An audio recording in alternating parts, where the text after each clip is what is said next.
ટોરડા ગામે ભિલોડા તાલુકાના ટોરડા ગામે આઉટપોસ્ટેડ પોલીસ સ્ટેશન 2 વખતનું આવેલ છે.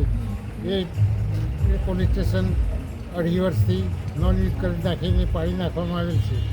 અને એ બાબતે કલેક્ટર સાહેબને અને ડીએસપી સાહેબને અને ધારાસભ્ય સાહેબને સેવા સેતુમાં રજૂઆત કરેલ હતી, પણ હજી સુધી કોઈ એનું નિરાકરણ થયેલ નથી.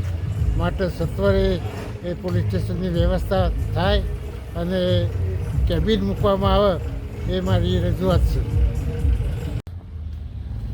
ભિલોડા તાલુકામાં ટોરડા ગામ આવેલ છે. અમારે કેટલાય સમયથી આઉટપોટ પોલીસ સ્ટેશન બંધ હાલતમાં છે.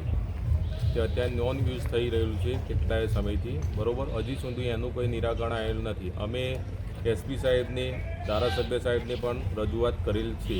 હજી સુધી આનું કોઈ નિરાકરણ આવેલ છે નહીં. એના આધાર ઉપર આનું જલ્દીકરણ નિરાકરણ આવે એ માટે આપણે રજૂઆત કરીએ છીએ.